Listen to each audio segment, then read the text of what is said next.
India की 1947 में 1.03 trillion dollar की जो थी 0.73 ट्रिलियन डॉलर की इकॉनमी थी, ठीक है। और फ्रांस की अगर आप देखें तो वो भी तकरीबन 1.73 ट्रिलियन थी। आज इंडिया की जो इकॉनमी है वो 3.3 ट्रिलियन डॉलर से क्रॉस कर गई है अकॉर्डिंग टू वर्ल्ड स्टैटिस्टिक्स। लेकिन अगर आप देखेंगे फ्रांस की तो अभी 1.03 ट्रिलियन डॉलर पे। इट मीन्स कि इंडिया राइज कर रहा है। ये बड़ी अच्छी बात कही आप। सही बात बताई। इंडियन इकोनॉमी तो राइज कर रही है, लेकिन पाकिस्तान का क्या हाल है? इस देश को किसी की ऐसी नजर लग गई कि ये देश यकदम से अपने ज़वाल की जानिब सफर करना शुरू हो गया। कि इस देश को खाने के लाले पड़ गए। तो पाकिस्तान को तो ऐसी नज़र लगी कि खाने के लाले पड़ गए, और ऊपर से ये हो रहा है। अब हमें समझ नहीं आ रहा, ना नोटू मिले। अब हम सऊदी को बोल रहे हैं पहले नोटू दो ना नोटू दो, वो कह रहे चल भाग जा, दौड़ जा यहाँ से। चाहने वाले दिल थाम लीजिए, क्योंकि मैं कुछ कहने जा रही हूँ। बोल बोल। तो नमस्कार दोस्तों, होप करता हूँ कि आप ठीक होंगे और स्वागत करता हूँ आपका हिंदुस्तान डॉट में।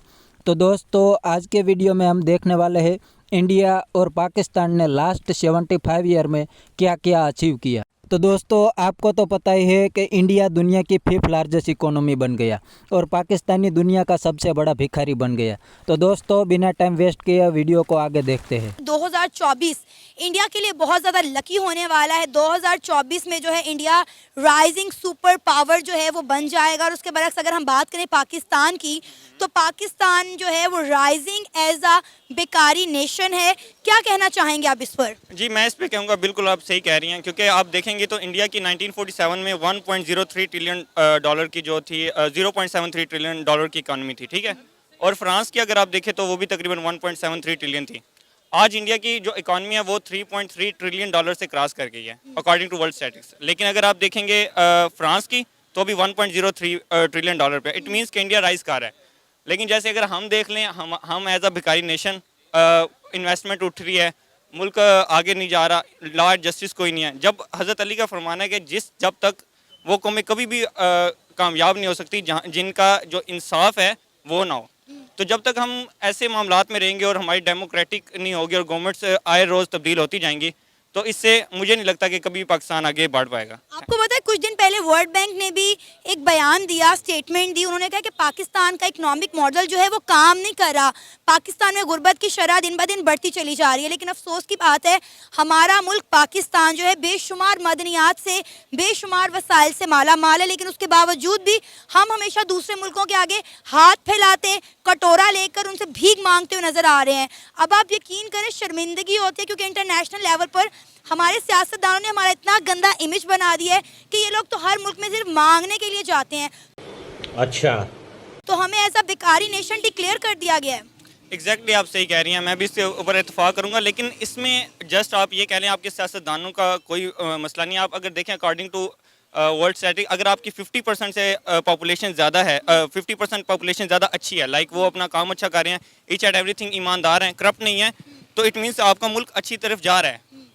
वी आर अबाउट 90% हम लोग खुद करप्ट हैं। आप एक छोटे आदमी से लेके आप एक पूरे सियासतदान तक जाएंगे तो टोटली करप्ट निज़ाम है। और मुझे नहीं लगता कि आइंदा इसी सालों में या अगले सालों में कोई खातिर ख्वाह कर सकेंगे, जब तक कि हमें एक मॉरली स्ट्रॉन्ग नहीं बन सकते कौम, लाइक हमारे एजुकेशन सिस्टम से ही नहीं होता। उसके अलावा मुझे नहीं लग रहा कि कहीं पे भी हम जाके आगे अच्छा बन सकते हैं। आप क्या कहेंगे, इंडिया की इकॉनमी अगर हम ग्रोथ की बात करें तो 7.7% उनकी इकॉनमी जो है वो ग्रो कर रही है, और पाकिस्तान की इकॉनमी का हाल आपके सामने है। उनके यहाँ कब कोई डिक्टेटर आया है ये आप मुझे बताएं। हमारा हर 2 साल के बाद क्या नाम है तख्ता उलट जाता है। जब तक ट्रू जमहूरियत नहीं आएगी इस मुल्क में, ये मुल्क तरक्की नहीं करेगा।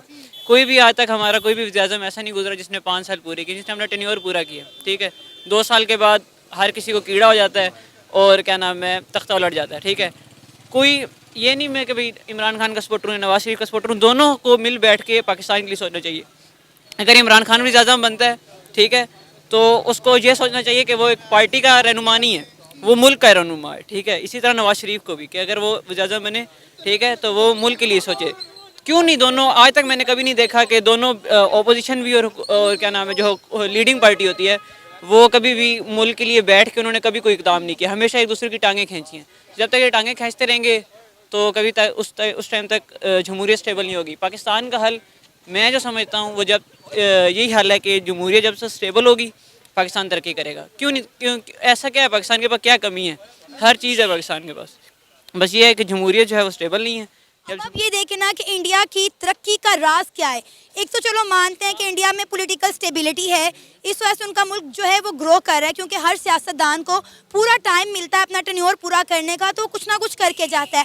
अब आप ये देखें कि जब से नरेंद्र मोदी की सरकार आई है, उन्होंने एक चेंज लाया, एक रूल सेट किया, made in India, make in India. तो मेरा ख्याल है मेक इन इंडिया ने जो है वो मेड इन इंडिया कर दिया है। अब आप देखें कि इंडिया के अंदर हर चीज़ जो है वो खुद बनती है, सुई से लेके जहाज़ तक, हर मिसाइल वो अपने मुल्क के अंदर बना रहे हैं। और इवन के उन्होंने अपनी इंपोर्ट पे ज़्यादा कम और एक्सपोर्ट पे जो है वो ज़्यादा ध्यान देना शुरू कर दिया है। अब आप देखें कि इसी तरह जो है मुल्क की मौशियत बढ़ती है।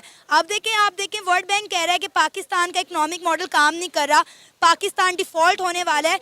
कितने सालों से आप सुन रहे हैं कि पाकिस्तान डिफ़ॉल्ट हो रहा है। अब इंडिया की इकॉनमी देख लें, कोई ऐसा मुल्क जिसके साथ उनकी ना बनती हो, जिनके साथ वो ट्रेड ना कर रहे हो।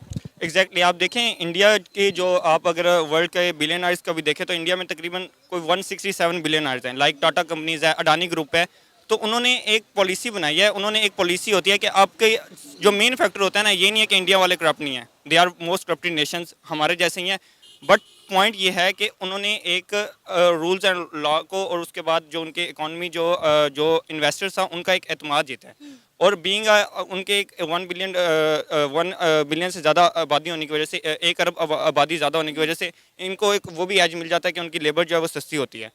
तो पाकिस्तान को इस वजह से काफ़ी ज़्यादा एज नहीं मिलता और कोई भी इन्वेस्टर को अपनी मार्केट देखेगा। लाइक मेरी बात सुने, ट्रस्ट तो गेन करना पड़ता है ना।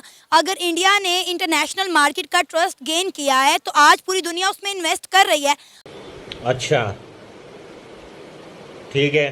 जी, तो इस बंदे ने सही बताया कि देश को आगे बढ़ने के लिए पॉलिटिकल स्टेबिलिटी होनी बहुत ही ज़रूरी है। और पॉलिटिकल स्टेबिलिटी इंडिया में पहले दिन से है और पाकिस्तान में पहले दिन से नहीं है, क्योंकि पाकिस्तान में सब कुछ आर्मी ही चलाती है।